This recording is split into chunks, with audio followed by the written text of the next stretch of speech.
नमस्कार दोस्तों।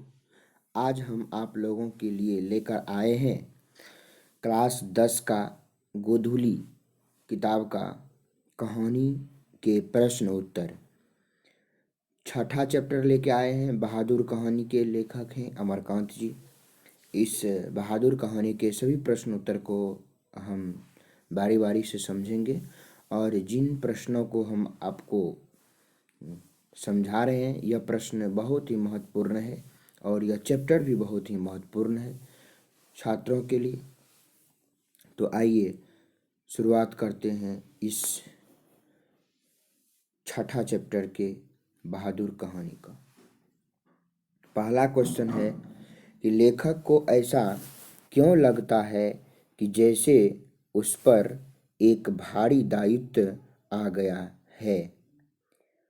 लेखक के घर में ऐसा वातावरण उपस्थित हो गया था कि जैसा लगता था कि लेखक को अब नौकर रखना बहुत ज़रूरी हो गया है। मतलब कि लेखक को नौकर रखना बहुत ही ज़रूरी हो गया था। इसलिए उसको एक भारी दायित्व आ गया था कि आखिर हम जो नौकर को रखेंगे तो फिर नौकर किस प्रकार रखेंगे, नौकर कैसा रखेंगे, नौकर अच्छा होगा कि नहीं होगा, लेकिन नौकर कैसा हो और नौकर कहाँ मिलेगा, इसी कारण से उस पर एक भारी दायित्व आ गया था। तो लेखक के घर में ऐसा वातावरण उपस्थित हो गया था कि जैसा लगता था कि लेखक को अब नौकर रखना बहुत ज़रूरी हो गया है। दूसरा क्वेश्चन है कि अपने शब्दों में पहली बार दिखे बहादुर का वर्णन कीजिए। अपने शब्दों में पहली बार दिखे बहादुर का वर्णन कीजिए। उत्तर है, कहने का मतलब क्वेश्चन का कहने का मतलब ये है कि जब आप कहानी पढ़े थे तो उस कहानी में पहली पहली बार जो आपने बहादुर को देखा वह बहादुर कैसा था और कितने उम्र का था वही बताना है। पहली बार दिखे बहादुर का उम्र 12 या 13 वर्ष की थी। एक्चुअली में सही उम्र, वास्तविक उम्र इसका 12 वर्ष है। तो 12 वर्ष या 13 वर्ष की थी। उसका गोरा रंग, चपटा मुंह, ठिगना चकैत शरीर व सफ़ेद नेकर, आधी बाँह की कमीज और भूरे रंग का जूता पहना हुआ था। तो आपने पहली बार जो बहादुर के दिखे थे, बहादुर का जो वर्णन आया था इसी प्रकार का आया था कि बहादुर का उम्र 12 वर्ष की थी, उसका रंग गोरा था, चपटा मुंह था, ठिगना चकैत शरीर था, सफ़ेद नेकर, आधी बाँह की कमीज और भूरे रंग का जूता पहना हुआ था। नेकर कहते हैं टाई को। तीसरा क्वेश्चन है कि कहानीकार अमरकांत को क्यों लगता है कि नौकर रखना बहुत ज़रूरी हो गया था। पहले का जो क्वेश्चन है कि नौकर रखने के लिए उसको भारी दायित्व आ गया था, लेकिन तीसरा क्वेश्चन है कि आखिर उसको नौकर रखना क्यों ज़रूरी हो गया था। उत्तर है कि लेखक को नौकर रखना कई कारणों से ज़रूरी हो गया था। उसकी पत्नी को सुबह से लेकर शाम तक खटना पड़ता था, लेकिन लेखक की पत्नी अपने आप को अभागिन और दुखिया समझने लगी थी। इसी कारण से नौकर रखना बहुत ही ज़रूरी हो गया था।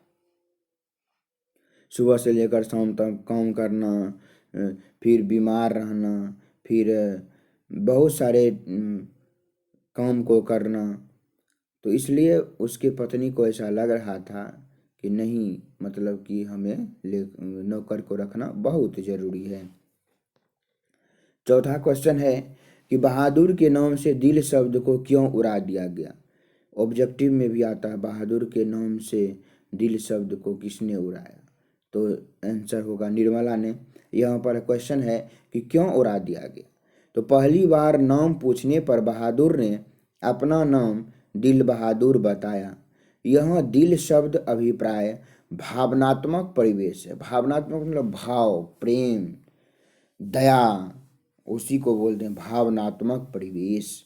तो यहाँ पर दिल शब्द का अभिप्राय है भावनात्मक परिवेश है, इसलिए निर्मला ने उदारतापूर्वक उसके नाम से दिल शब्द को उड़ा दिया। 5वां क्वेश्चन है कि बहादुर के आने से लेखक के घर और परिवार के सदस्यों पर कैसा प्रभाव पड़ा। जैसे बहादुर तो नौकर था, उसके आने से उसके घर में कैसा प्रभाव पड़ा, उसके सदस्यों को का जो कितना आराम मिला, उसको सदस्यों को कितना सुख मिल रहा था, उसके परिवार के सदस्यों का, यही बताना है। बहादुर के आने से घर के सदस्यों को आराम मिल रहा था। घर खूब साफ और चिकना रहता था। मतलब नौकर था तो वह सभी काम को अच्छा से करता था, साफ सुथरा घर को रखता था, बहुत ही चिकना रखता था घर को। सभी के कपड़े साफ दिखाई देते थे। सबका जो कपड़ा सब था वो पूरा साफ दिखाई देता था। निर्मला की तबीयत काफी सुधर गई थी। 6ठा क्वेश्चन है बहादुर अपने घर से क्यों भागा था। बहादुर अपने घर से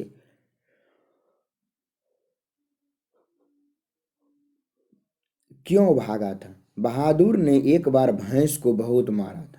बहादुर ने एक बार भैंस को बहुत मारा था, जिसे उसकी माँ बहुत प्यार करती थी। कुछ लोग भैंस को भी बहुत प्यार करते हैं, गाय को भी प्यार करते हैं, कुत्ता को भी प्यार करते हैं। बहुत सारे लोग होते हैं जो जानवर से प्यार करते हैं।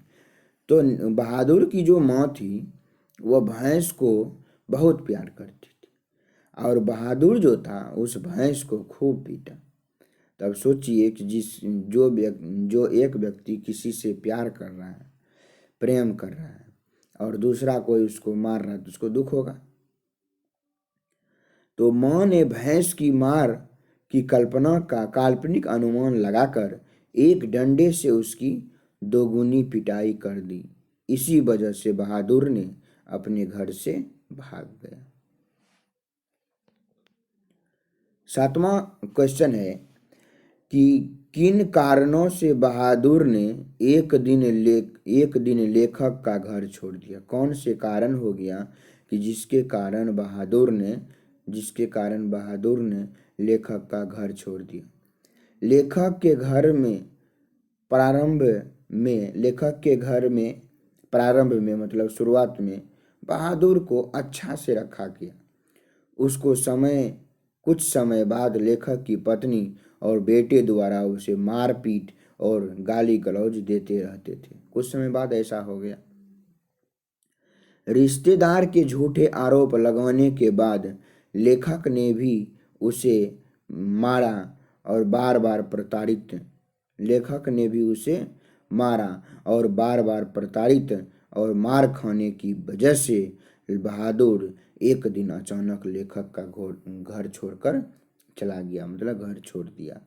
कहने का मतलब तो पहले जो था, पहले इसको बहुत अच्छा से रखा गया था, बहुत समय समय पर खाना देता था, समय समय पर पूछते रहता था। लेकिन कुछ दिन के बाद क्या हुआ, उसका बेटा भी उसको मारने लगा, उसकी लेखक की पत्नी भी उससे निर्मला भी मारने लगी। उसके बाद से फिर एक रिश्तेदार आया और उसके रिश्तेदार ने उसको झूठ मूठ का चोरी का आरोप लगा दिया, जिसके कारण लेखक भी उसे मारा और प्रताड़ित किया।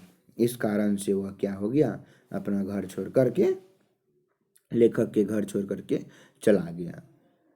8वां क्वेश्चन है कि घर आए रिश्तेदार ने कैसा प्रपंच रचा और उसका क्या परिणाम निकला। तो लेखक के घर आए रिश्तेदार ने अपनी झूठी प्रतिष्ठा कायम करने के लिए, झूठी बात बोलने के लिए, झूठी प्रतिष्ठा कायम करने के लिए चोरी का प्रपंच रचा। उन्होंने चोरी का झूठा आरोप बहादुर पर लगाया। इस आरोप से बहादुर को पिटाई लगी, जिसके कारण बहादुर लेखक के घर को छोड़ करके चला गया। मतलब झूठा परपंच लगाया कि झूठा चोरी का इल्ज़ाम लगाया, और झूठा चोरी का इल्ज़ाम लगाने पर और लेखक भी उसको खूब मारा पीटा, जिसके कारण क्या हुआ बहादुर की लेखक का घर छोड़ करके चला गया। अगला क्वेश्चन है कि लेखक के चले जाने से सबको पछतावा क्यों होता है। बहादुर के चले जाने से सबको पछतावा क्यों होता है, कोई क्यों पछताता है सभी। तो बहादुर घर के सभी कार्य कुशलता पूर्वक करता था, घर के सभी सदस्यों को खूब आराम मिलता था, वह घर का सभी काम करता था। बहादुर पर चोरी का झूठा आरोप लगाता है तो वह बिना कुछ लिए, अपनी बिना पगार लिए, पैसा लिए, अपना बिना सामान लिए लेखक के घर से चला जाता है। यही कारण है कि बहादुर के चले जाने पर सबको पछतावा होता है। तो मैं आशा करता हूँ कि आपको बहुत अच्छे से इन 9 क्वेश्चन को समझाए होंगे, और मैं चाहता हूँ कि आप इस मेरे चैनल को पर यदि नए हैं तो मेरे चैनल को सब्सक्राइब कर दीजिएगा, उसके साथ साथ बेल आइकन भी दबा दीजिएगा, और इस वीडियो को ज़्यादा से ज़्यादा शेयर कीजिएगा ताकि उन सभी बच्चों के पास मेरा वीडियो पहुंच जाए। धन्यवाद।